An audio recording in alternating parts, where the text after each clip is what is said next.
find my way through this darkness to the light of day. So much distraction, all got me standing there shaking. Your interpretation, see it your way.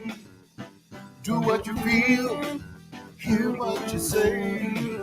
So when the score is final, it was yours to choose.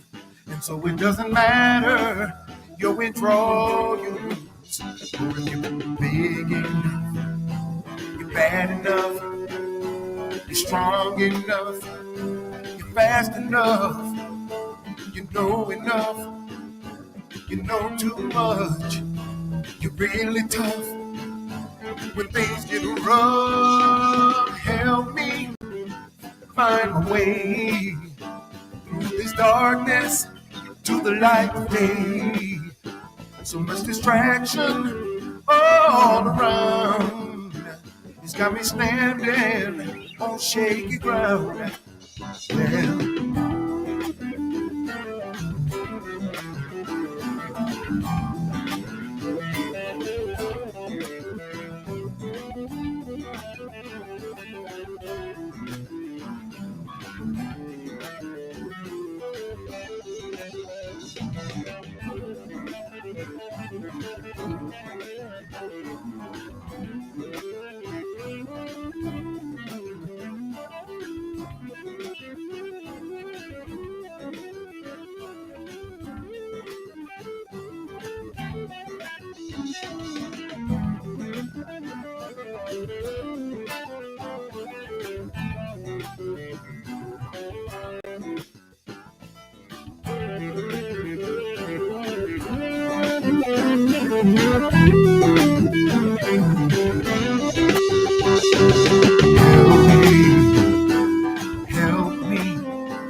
Welcome and thank you for joining us here at the Rodney Appleby Experience, where together we can explore the mysteries of music.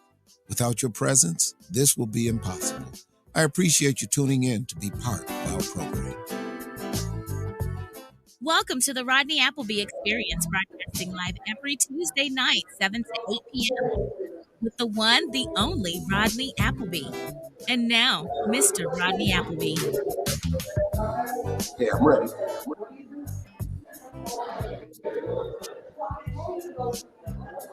Got me? Okay, so I'm on. Okay, so I'm ready.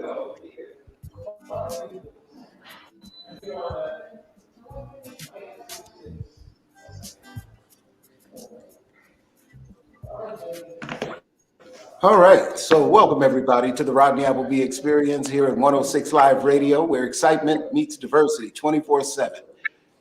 I'm not in the studio today. I'm actually in Buffalo, New York, and I've been engaged in music education workshops for the students today. One second, let me turn something down here.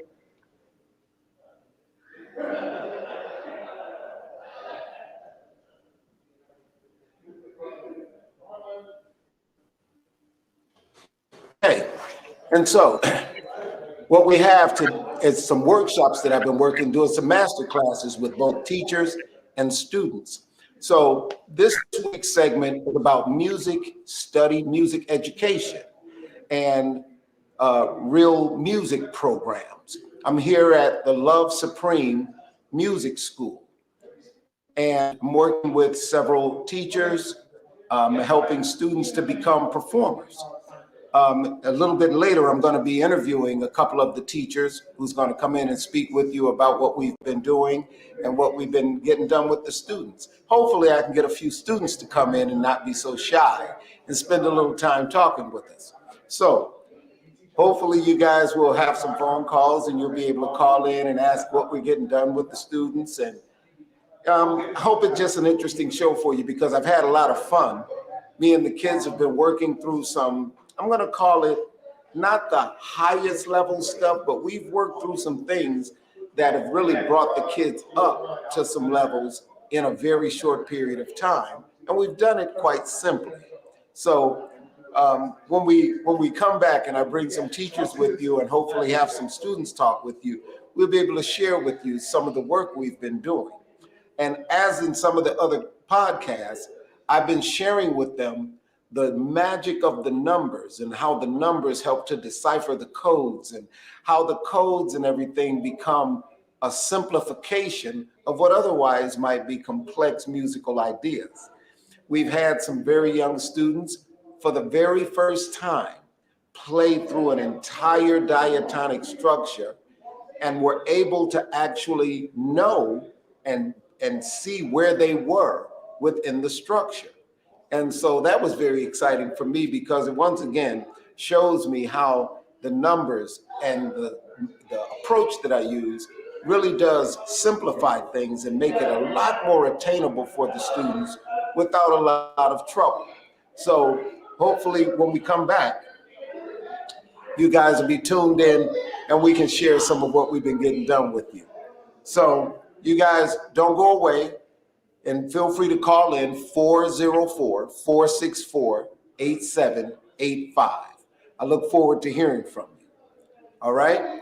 So I'm going to go and round up some teachers, round up some students, and then we're going to come back with a few little interviews for you and share some of our little secrets and what we've been doing with you.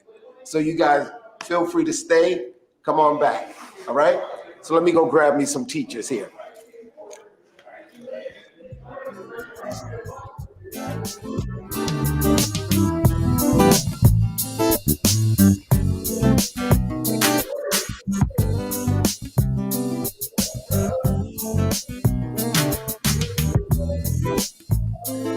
.106liveradio.com. Call us now at 404-464-8785. Greetings. This is Rodney Appleby, host of the Rodney Appleby Experience. To bring you quality programming, interesting guests, and entertaining performances, your support is very important. Donations, large and small, are always welcome. Sponsors are an important part of our ability to provide you the kind of experience you deserve. Please go to 106liveradio.com/Rodney. There, you'll find a link to support the Rodney Appleby Experience. While tuned in on YouTube, please hit the like button and subscribe for alerts and updates. And you can download the 106 Live Radio app to receive notices of upcoming podcasts. And once again, thank you for your support.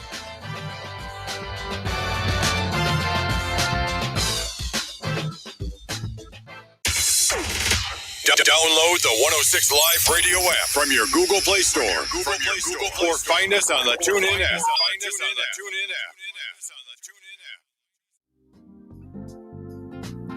From the mind of Rodney Appleby.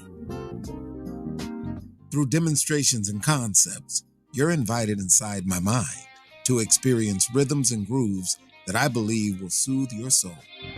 Call us on air here at 404-464-8785. From the mind of Rodney Appleby. Broadcasting live from Atlanta every Tuesday, 7 to 8 p.m. Eastern Standard Time. Meet us right here on 106 R&B and Throwbacks, powered by 106liveradio.com.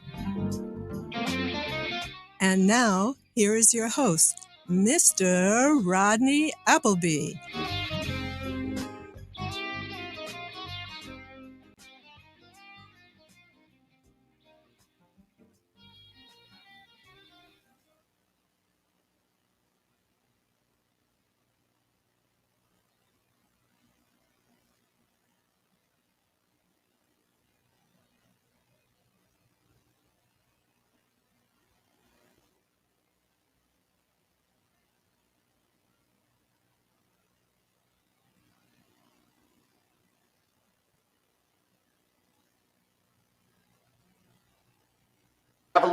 Share a little information for you. As I said, I've been here at the Love Supreme Music School, and I've been doing some master workshops with both teachers and students.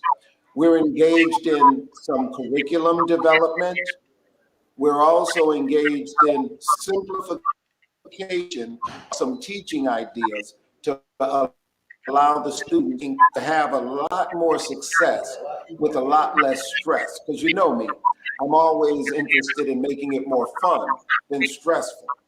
And one of the things that I've been able to do here is actually come to know the teachers a bit better and what they aim to accomplish as they have their lessons and classes and contact with the students. And it's kind of beyond just having them be good musicians or have them learn different things. They really have a hope for the students to find the things in their life that brings them the greatest joy and to be able to engage in that with that pleasure and that passion and intensity that enhances their life. And me, I personally believe music, whether you're becoming a musician or not, I believe music has such value and power when you understand how it works, its patterns, what it suggests. I often say that I believe music was a gift that was given to human beings so they can understand how the creation of the universe actually works. And when I say that, I'm saying it is such a structured thing, but it's also the thing that allows you the freedom to actually express whatever your deepest expressions are. And so music not only provides structure and parameters, but it allows for unlimited possibilities and choices. And so to me, that is the essence of creation, both structure and the freedom of expression. And so, what I'm going to do, I've been working with a piano teacher, I was working with a guitar teacher, working with a drum teacher, and working with a young vocal student who I found to be quite mature for her age. And my wonder is does the study of music ground someone so that they become more focused in the way they approach things? And so that's just another question that I'm going to be trying to explore with some of the teachers. Some of my work that I've done with the teachers, I was sharing some of my teaching methods and why I do certain things the way that I do. And we'll have a couple of the teachers come in and we'll share some of those discussions with you.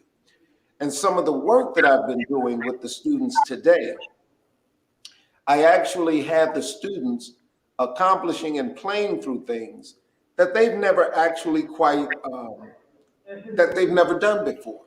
And some of the faces and some of the like that feeling of having accomplished something, that is so gratifying to see when you see the students actually light up and know that they've gotten something done. And so it just always makes me feel like I don't know what the word is, happy is kind of weak because it just kind of comes and goes, but I really feel fulfilled. There's a certain kind of not even a satisfaction, because once I work with them, I don't want to stop.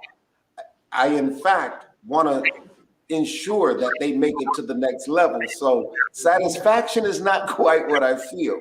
It is that actual sense of fulfillment. And that fulfillment comes from watching the kids actually accomplish something, no matter how large or small. And once they accomplish that, you can see an energy in them that indicates I've just done something. And I told them today, you might not even know what you've done, but but I can tell you from my experience, your accomplishments today are far greater than they may appear.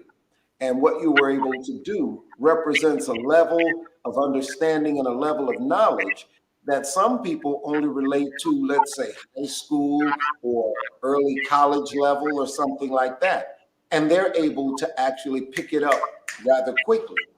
I always believe that students themselves, when they're less burdened with life responsibilities like paying bills and all that kind of stuff, their minds are freer to absorb and experience and experiment and literally just take things on. And they have I think a greater mental capacity for learning new information. And so it always brings me back to a feeling of having a bit more youthfulness when I'm working with them. So I have to always express true gratitude to the babies for for having that energy and allowing us to, share what we have with them. So I have a couple of people here with me right now that I would like to introduce to you guys. There are a couple of the teachers who they work with the students here regularly. I'm just a guest, and I've been blessed with the opportunity to come in and share my knowledge, share a little bit of my experiences, and share some of the ways I approach things and share with them why I do things that way. And so I'd like for them to come on and introduce themselves. I'm going to start with the guitar teacher first. And I'd like for him to come on and have a seat next to me. And introduce yourself. Let me pull us back a bit. Let me pull us back a bit. That looks good. Yeah. And Maybe a little front. yeah. Now, how about, let me get this angle just right. There we go. Yeah. Get this angle just right. And let us know what your name is. So my name is Oscar Woodrich. I teach guitar here at the Love Supreme School of Music. I've been a faculty member here since fall 2022. So I'm, coming up on through my first year here. Excellent. And in that time that you've been here, just briefly, what kind of work have you been doing with the students? So with my students, I try to get a feeling for what motivates them, what interests them musically, not necessarily exclusive to music, but we're in music lessons. That's what I'm honing in on. And I try to see where they're at. I try to build some long-term goals around that. Gotcha. Sometimes kids don't have a full idea of that just yet, or at least they don't think they do. Right. We were talking yesterday about how kids are expected to be able to listen and regurgitate. Exactly. And that's something I'm still getting better at subverting, but it's something that, like, my best experiences with music as a student have come when I am subverting that idea. When I'm asked for my input, or I'm asked, like, what am I able to contribute to this conversation? And then we're built from there. Yeah, because part of our conversation yesterday, when I was describing some of why I do things the way I do them, I was saying that it's really mostly about me being able to understand the student better, because if I'm supposed to help guide them somewhere or help them accomplish something, I first have to know what that is. Absolutely. And I have to know where they're starting from. And I have to know what exactly is the sweet spot for the student. Because I have all this information. I could just dump information and bury it. It's so easy to. But the thing is to only deliver the information that's going to have the best effect for them. So there's a lot of discipline and a lot of humility involved in being a teacher. Yep. The other thing about teaching that I shared yesterday is most of my evaluations and assessments are not about how well the student is doing, but how well I'm delivering the information that they need to allow them to accomplish what we've set out to accomplish. Right. I mean, just as an example, in Mr. Appleby's workshop today, you must have explained the major scale a dozen more different ways. just the major scale. Yes. And you were able to take just one concept, and it's a broad concept, but you were able to take it, and for each student, wherever they were at, whether they had barely touched a piano before, or whether they were pretty decent on trumpet across instruments, or whether they were just getting comfortable on whatever instrument they were playing, that you were able to communicate a new way for them to tap into that. Yes, and again, that came from simply observing the student, what their ability was, what even their comfort levels were, Right. and being able to step into that and help them move from one place to another. Yeah. I mean, let's put ourselves in the shoes of the students for a second. Absolutely. You've got an instructor that you've never met before, inviting you up on the stage, and maybe you've been reading the book and you feel okay about that, but you've never been asked to just play. Right. You've never been. Right. and that's one thing that I do. Students come in, they're brand new or whatever, and I just hand them an instrument and say, "Show me what you can do." And they sit there and it's like, "Excuse me, I came for lessons, right?" But what ends up happening is some of the students will break free and just show you what they can do. A few of them played Furry Loose today, for example, which I thought was cute. That was one of the tunes that my own daughters first started messing around with, so it just took me back to their childhood. Sure. And but then after we have an opportunity to kind of say, okay, we'll try this. Yeah. And if you notice, there was very little right, wrong. No. Very little of that in the discussions with the kids. It's mostly try it this way. Let me see how you would do this. Well, try it like this. And that way, it's all possibilities to them rather than I'm doing it right or I'm doing it wrong. And one example I want to point out, just that demonstrates this today. One of the first little piano students, you were trying to show them a C major triad, and they accidentally played that D in between the C and the E on the keyboard.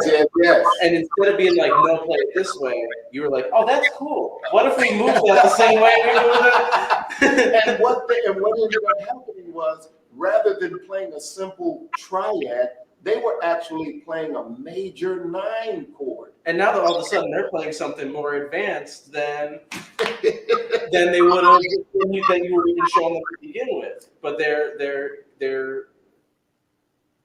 attempt at it informed a different decision, took the lesson in a different direction. Not only that, but it allowed me to do exactly what I always talk about, and that's not to judge the students as right or wrong, but to simply explore the possibilities. And by that note falling in there, it was just another possibility. Right. Now, normally, we wouldn't talk about extensions to chords until a person has learned scales, can play all these things, but right off the bat, literally first touch on the piano, she's already playing 9 chords. Right. So this is what I mean by when we don't judge them, but we simply allow them to explore possibilities, they can excel so quickly with such fun and ease that it's not really a stress or a strain. Right. So you teach guitar, so there were a couple of guitar students in there. What were their levels? So their level, they started lessons this month. They actually started this month. Fresh, with no prior lesson, brand new. That's excellent. And they both have a precociousness and a curiosity that I really want to feed into. And if this is in the interest of full transparency, there's been some books and some literature that I've used to kind of help accompany them on their goals. And I've always been a little bit hesitant with those books, and now I'm starting to understand why, because it presents such a rigidity to it that it doesn't allow for us to explore those possibilities. I asked you guys a question yesterday. I said, have you ever met anyone who learned to play by studying theory? And there's no one's done that. And so once again, then we talked about required theory. Right. Things that are going to be essential to the music that we're going to be tackling.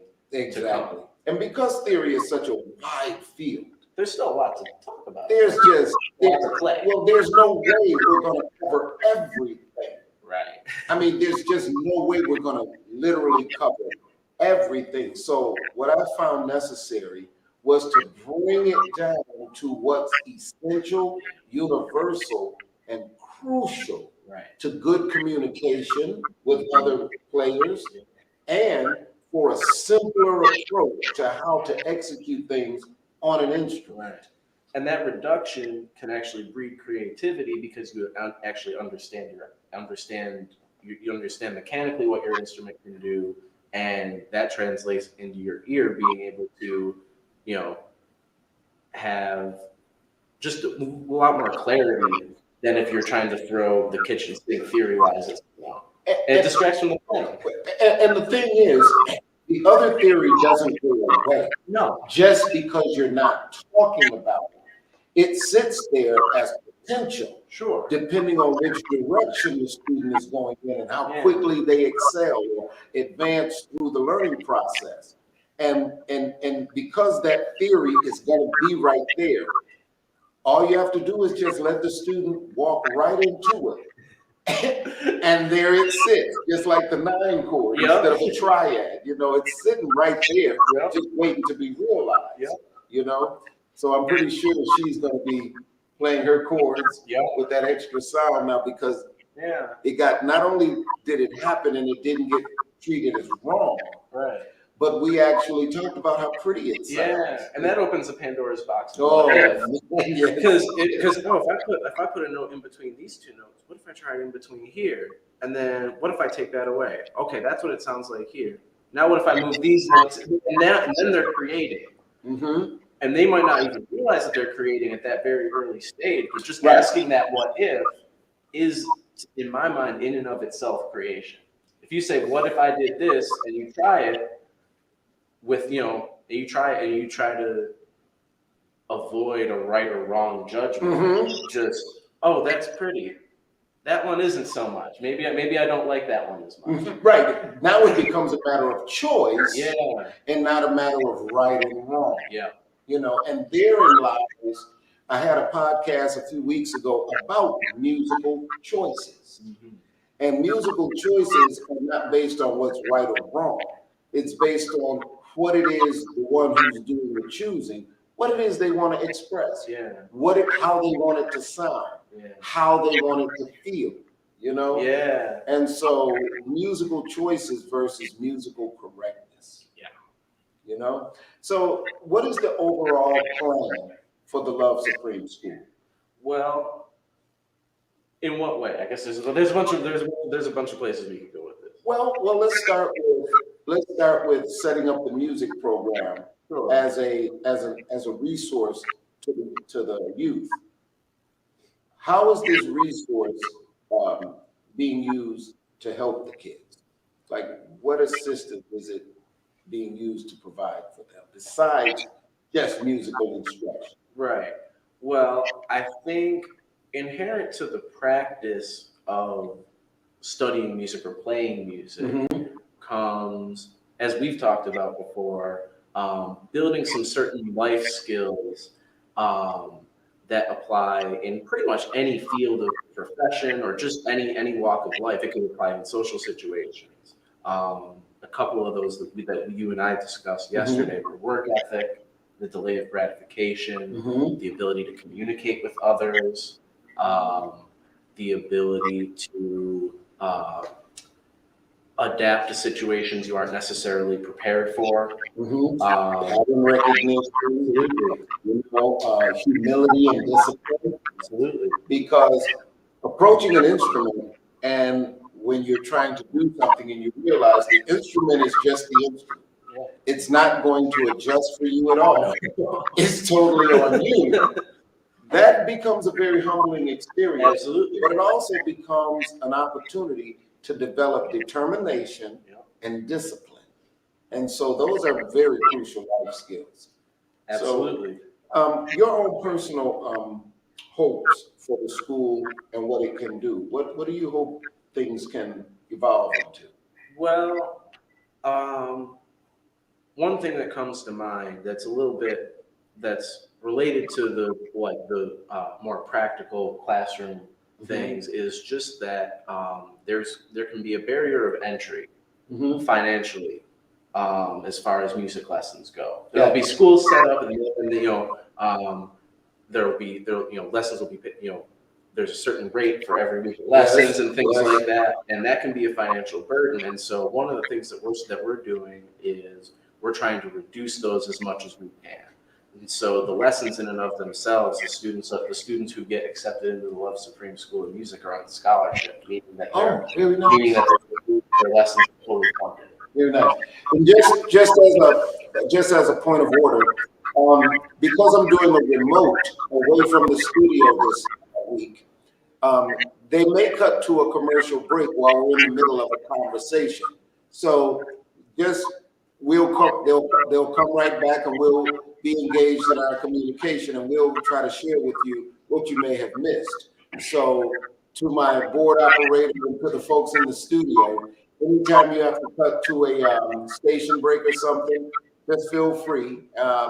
I'm not wearing the headphones, so I can hear you talking or something. So I can't catch my usual cues, but that's okay. We'll just have our conversation, and you guys, you know how our timing goes. And once again, you guys feel free to check in with us at 404-464-8785. I'd like to call another teacher in. So I think this is our sax teacher. Yep. Woodwinds. Oh, sax and piano. Yes, sir. Why do you guys think you have to do everything? Well, kind of do. So why don't you tell us your name and tell us your instruments? Cool. So yeah, my name is Quinton McCauley. I primarily play the saxophone, but here I primarily teach piano, which is interesting. I also teach a couple flute students, and soon to be clarinet, right? Yeah, that's interesting. Clarinet, the licorice stick, as they call it. The licorice stick and the tuba for the flute. Oh, gotcha. So tell me a little bit about your teaching experience and how long you've been teaching, and what grade levels you're most familiar with. So I started teaching really at school. I'm a school teacher and I teach middle school. So that's actually grades 5 to 8. And here I teach students that are typically younger. So I teach students, they might still be in like 3rd, 4th grade. I teach some kids that may be middle school. I have one high school student. So most of my teaching experiences around that like 8 to 12 range. Gotcha. Yeah, that's actually a very good age. I myself actually seriously began playing when I was about 8 years old. That's when I had my first instrument that was mine. And I received that guitar on Christmas, the morning of Christmas. And of course, it was before sunup because I couldn't sleep. And I got up and I run through. My mom tells the story like this.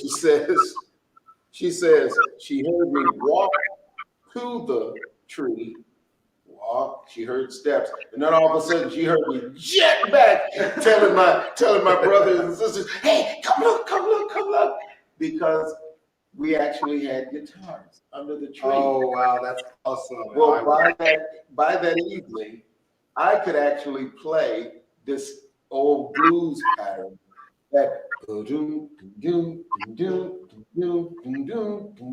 I could actually play that by that evening. So I say the day I got my guitar is the day I could play. That's awesome. And that was about 8 years old. So I think that's a good age. So how long, you said you've been teaching about how long? So I've been teaching about 2 years. I actually got my teaching job at the end of last year. Gotcha. So here at this school, I've been teaching since the beginning of last year. So this is going on about 1.5 years. I've been with the Love Supreme School of Music. Okay. Do you teach anywhere else?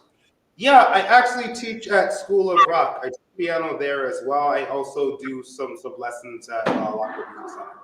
That wouldn't be with Jack Black, would it? I'm just kidding. That one all the time. I know. I'm sure you're tired of that one by now.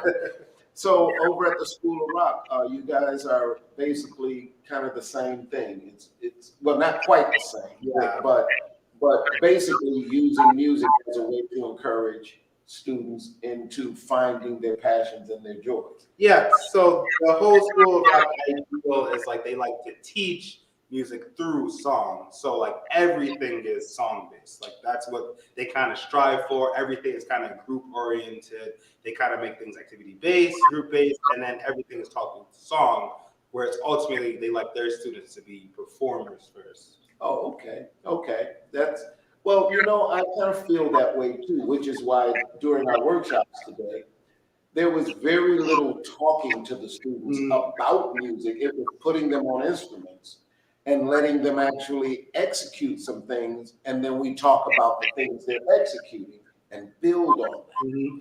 And in that short period of time, we were able to get some of those students to play some things where, frankly, for a moment, I felt like we should be sitting down writing songs. I know, right? I was thinking that kind of thought too, because like students were just being explorative. And one of the things that you mentioned when we met yesterday was like the first stage of learning is all about that exploration and just that freedom of thought, that freedom to just explore. And that's one of the things I appreciate so much about giving them music at that age, is that that's when students are most open to the ideas. And as we saw, even when they're a little hesitant because there's a group around or because some of the parents are watching, they may be a little hesitant at first, but once into that musical activity, all that melts away and they begin to really just embrace the process and learn. And the more they embrace it, the faster and the easier they seem to learn. So at our workshops today, what kind of things did you see happen that struck you?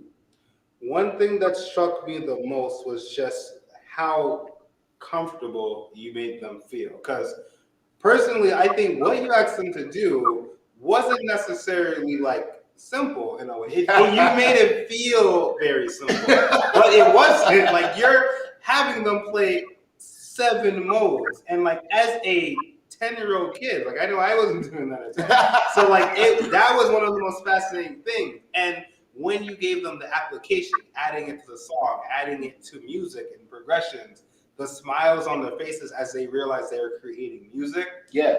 That was one of the most eye-opening things for me. And that's what I keep talking about let the student see. Music study is not about lectures and delivery of information. It's about, as you said, exploration, discovery, execution, and with small amounts of carefully thought out guidance.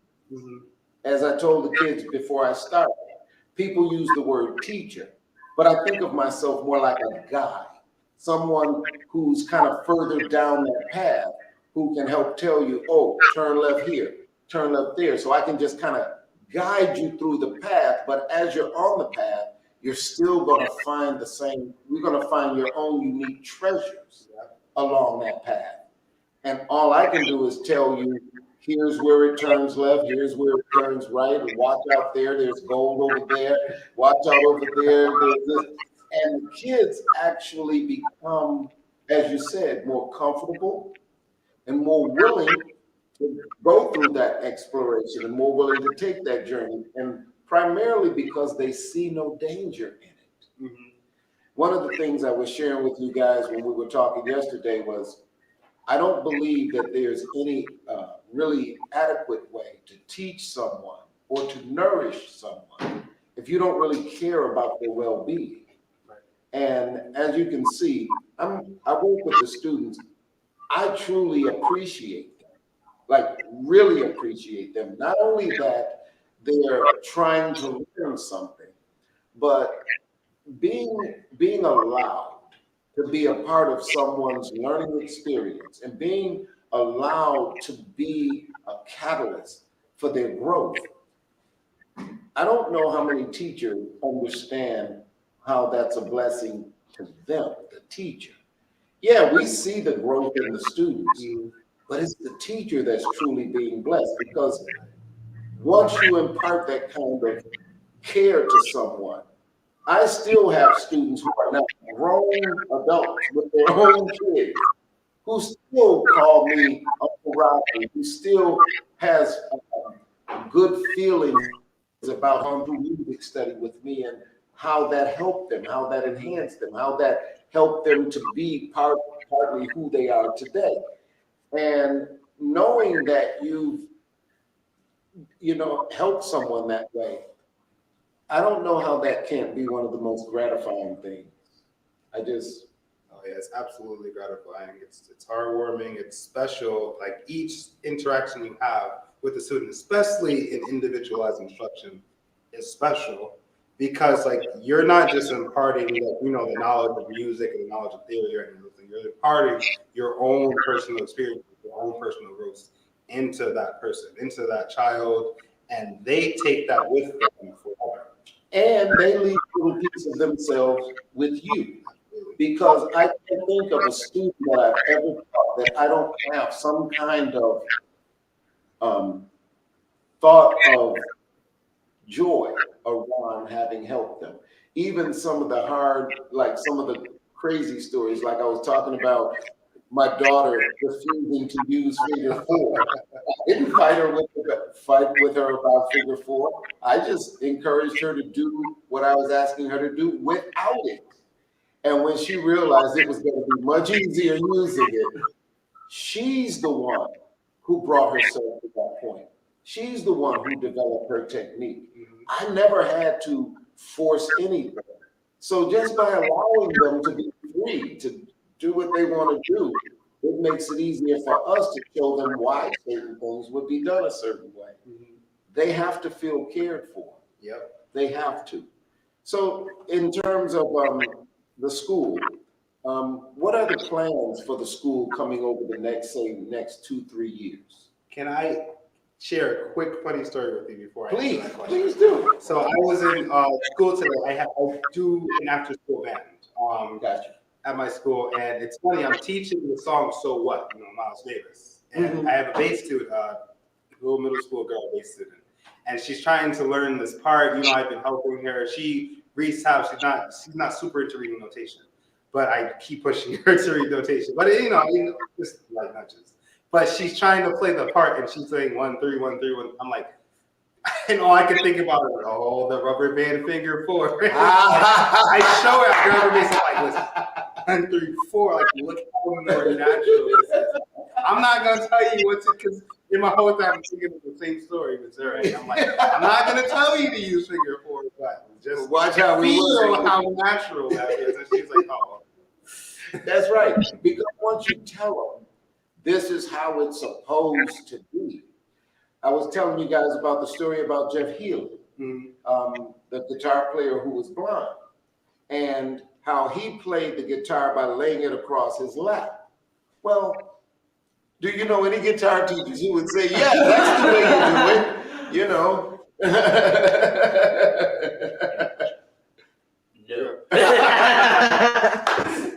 And yet, by him being free, yeah, you can pull up a chair. Oh yeah, let's pull up a chair. By him being free to examine and do things the way he needed to do things, he developed an entire style that let me back the camera up a little bit so we can all get in the frame. Yeah. Back this up a bit. Like so. Are we all there? yeah, I think that'll be good. Yeah, right there. Okay. A little more for us. Yeah, a little bit. This way? The other way. The other way. Just a little bit. There you go. Right there? Maybe just have to keep I can slide a little bit too. So we're not cutting off Oscar's. Yeah, slide on in. Yeah, there you go. There we go. All right. So with Jeff Healy being able to do things the way he needed to do things, Right. he literally basically created or at least discovered a new way to handle the guitar. Now, we know slide guitar players tend to lay it down and play it that way as well. So it's not exactly an unknown way. But to do it on a traditional guitar, fretted guitar like that. Yeah, it's definitely different. And then later on, we saw someone like Stanley Jordan, who I mean, he played just about everything you can imagine in that different style of playing. Yeah. And so sometimes when we're telling kids how things are supposed to be, we may be cutting them off from the way things could potentially be. Right. And I always believe music is an ever evolving, ever changing form. And science, it's a math, it's a language. And I believe that part of our work is adding to that.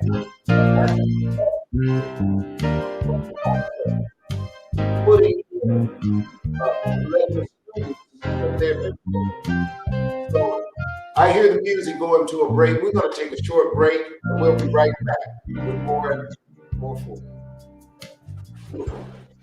All right, so they're at break right now. They're at break. I'm going to do this. 106liveradio.com, where excitement meets diversity 24/7. Today's R&B and throwbacks. I won't so long over time. With 106liveradio.com, where excitement meets diversity 24/7. Today's R&B and throwbacks. You got a whole thing. You want to handle that? Oh, yeah, look at that. Serving the entire globe. It's the fastest growing radio on the web. It's 106liveradio.com. Hey world, I have a quick message. It's about safe driving. All right, let's go. Anytime you're driving, have the seatbelt buckled tight. Both hands on the wheel and your phone out of sight. But not in your hand trying to text somebody back. Because you see your car might be smacked. The moral of the story, just put your phone down. The people on the road will stay safe and sound. Put your phone down, put your phone down. People on the road, safe and sound. Yeah. Yes. It's literally airing right now. Tune in on Friday, 10 a.m. to 1 p.m. It's a special broadcast happening on April 14th, 21st, and 28th on 106liveradio.com. Back again, man. Join prophetess Sophia Ruffin and prophetess Tish Shearer, sponsor of the Bridge Club crew, for the Prisoner of War in the Mind Conference at the Renaissance Concourse Atlanta Airport Hotel on June 2nd to June 4th. Are you ready for nights of networking, healing, and deliverance? Well, this is an event you don't want to miss. Call into the Bridge Club crew any Thursday from now to June 1st and be the 6th caller for your chance to win one of 2 free tickets to the event. The Prisoner of War in the Mind Conference. For more information and for ticket prices, visit powinthemind.eventbrite.com. So my team, got all of my needs, he supplies everything. Do you need a written game plan for your marriage? Here, you will be empowered to shed some of the heavy weight from the past. These practical tools can be implemented today. Start pursuing intimacy, effective communication, and be the interdependent mate you were designed to be. Are you ready to be vulnerable and transparent with your spouse? You will be challenged to take your relationship into the next dimension of perpetual growth. Check out Mr. and Mrs. Epic Journal, After I Say I Do, written by Doctors Jason and Tanasha Gray. Focus Forward with Robin Shockley in collaboration with the Rising Star Talent Group presents the Unity Networking Night on May 27th from 6 to 10 p.m. at the Bella Vista Venue Hall in Welford, South Carolina. Come expecting entertainment, dinner, the Swift Magazine launch, along with the Professional Maximizer Award ceremony and more. This is a night to connect and network with industry professionals and vendors. Talent from all over will be in attendance. For more information, contact 757-218-4951 or 864-313-4964. See you there. Do you have a business that you'd like to promote? Or maybe you just want to sponsor the show and keep the good vibes going. If you would like to, the information is up on the screen. You can find us at www.106liveradio.com or give us a call, 404-659-5483. Help me. So it's Dawn is here to talk about the school and and Pappy Martin too. Yes. Mr. Henry, you want to come up? See, I don't do that. I don't do that. And so, welcome back, everybody. So we were just having a little laugh about wishing that some of the other teachers were here, and the actual founder, the actual daughter of the founder of the school. The school was founded by a jazz bassist by the name of Pappy Martin. That's what we called him. I just love using his name. My daughter started calling me Pappy at some point. So I feel like it's a term of endearment and respect. Absolutely. So Mr. Pappy Martin, a great jazz bassist, and someone who really cared about the music and cared about students themselves. And so part of his legacy is the Love Supreme School of Music. And so we just want to give our thanks to Mr. Pappy Martin for getting this going. So let's talk a little bit about some of the curriculum things that we were discussing and where we see the school going. Because when Dawn contacted me, she asked if I would be okay acting as consultant or providing input and helping to develop and shape the curriculum. So you guys share with me a little bit about where you see the curriculum going. Well, just to kind of make something clear, the Love Supreme School of Music is something that's restarting. Gotcha. Mr. Pappy Martin passed away some years ago, Yes, and with that, the school sort of stopped functioning for several years, and only in the last, I would say, maybe about 3 years, Mr. Marcus Lolo has stepped in as the new and the latest director of the school. Gotcha. To help sort of revive it and sort of bring it back to life. And so there have been some growing pains with doing that. It's almost like we were starting from scratch, because we had been gone long enough that there weren't any students left over from when Mr. Pappy Martin had passed away. Gotcha. So we were starting from scratch with some budget help from the Pappy Martin Legacy Jazz Foundation, gotcha. But little else. And so as we've assembled faculty, really in the earliest inceptions, it's bring what you know and use that in your practice and teaching the students. But the problem that came along with that is that there was a bit of a lack of unification, and a big part of what we valued, because Pappy Martin was such a wonderful jazz musician, and we want to be able to help carry on traditions within jazz and beyond. We want our students to be able to play with one another and perform on stage with one another. And we want to grow more jazz ensembles and things of that nature. That's a big part of what we want to develop over the next 2 years. But if we aren't speaking the same language as teachers, if we aren't all on the same page, it's a little bit harder to coordinate that with the students, because if they're not all on the same page of the things that they with their level of experience, what they know, you start to hit roadblocks when you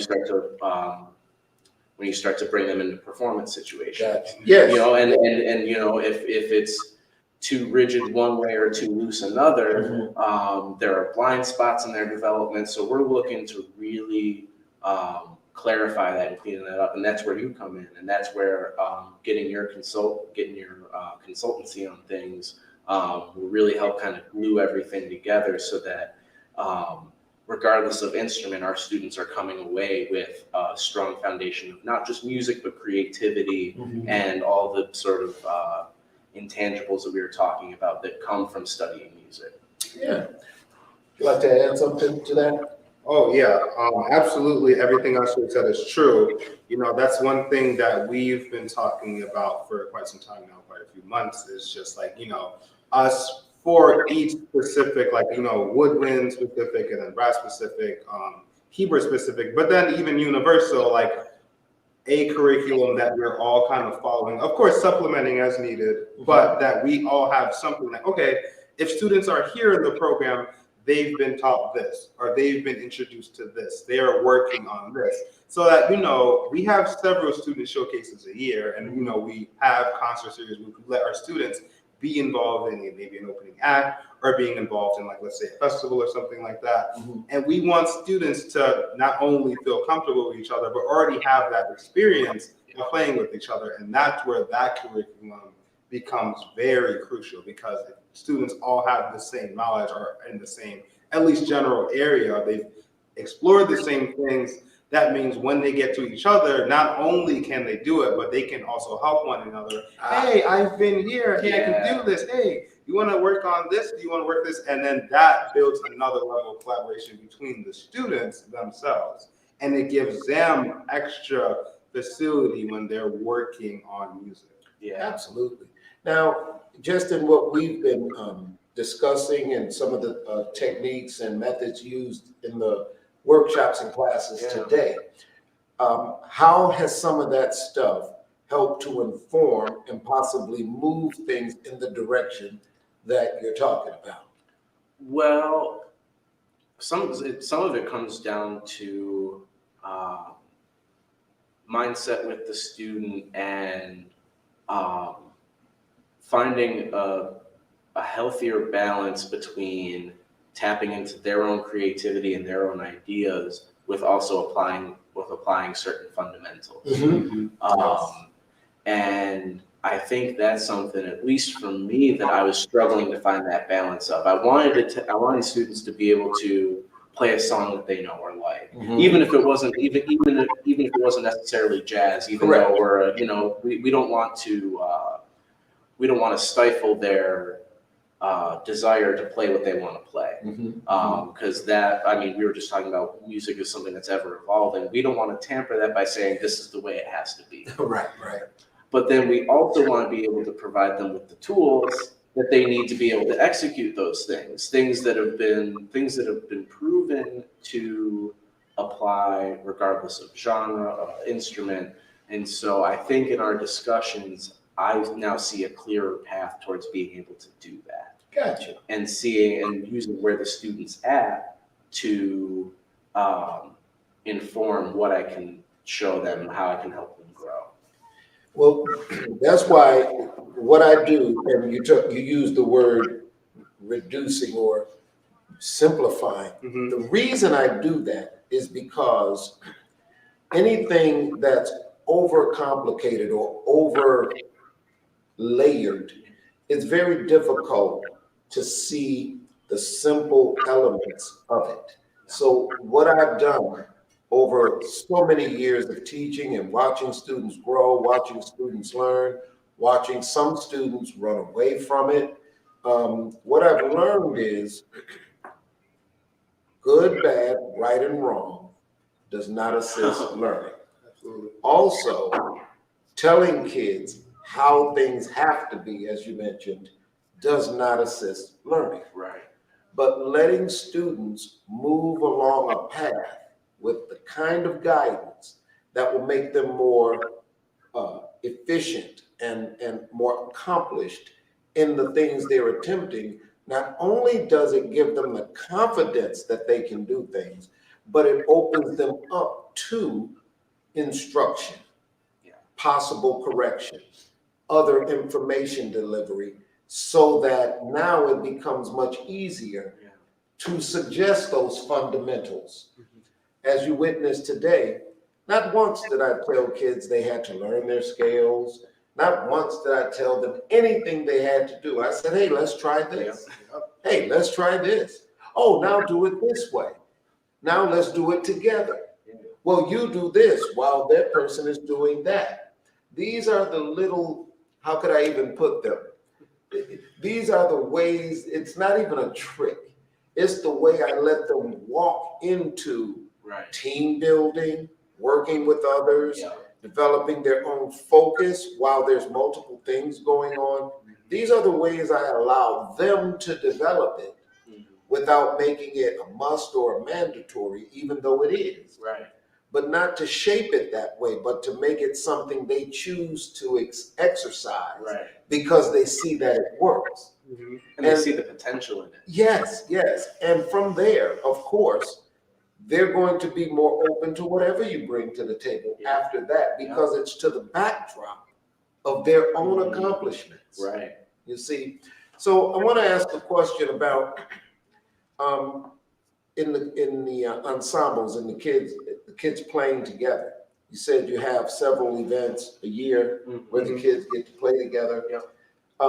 How do you reconcile some of the students who may be beginners with students who can play a little more advanced and make it so that it's doable for the beginners but remains interesting for those who are a little more advanced?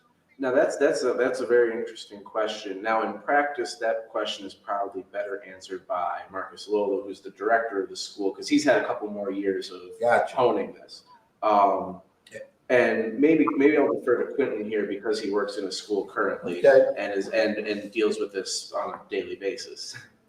Yeah. So what I can say about that, what I feel like the best way to introduce like that beginner student, like you mentioned, like some of our students here are within their first month or within their first couple of months. And they're asked, hey, come to the showcase, or hey, come to this concert and play a song with the other students or maybe the instructors. How we fit them into that is first, it's hard to say the word scaffolding when you're playing music, but I almost think that it's like scaffolding because you're there, you set the framework, but you allow them to kind of fit themselves in. Well, that is scaffolding. That actually is scaffolding. And scaffolding can actually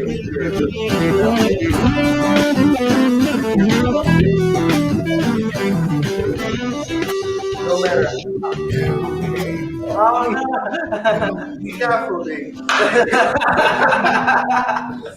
Help me.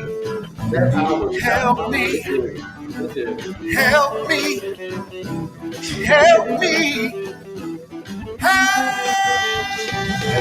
Help find my way. That song is in 7. Through this darkness, to the light of day. Greetings. This is Rodney Appleby, host of the Rodney Appleby Experience, to bring you quality programming, interesting guests, and entertaining performances. It's nice to be able to really talk. Donations, large and small, are have always these conversations. sponsors are an important part of our ability to provide you the kind of experience you deserve. Please go to 1065radio.com/Rodney. There you'll find a link to the Rodney Appleby Experience. While tuned in on YouTube, please hit the like button and subscribe for alerts and updates. And you can download the 106 Live Radio app to receive notices about it, so I'll have to check. Yeah. There's gonna be people hitting me up about, oh man,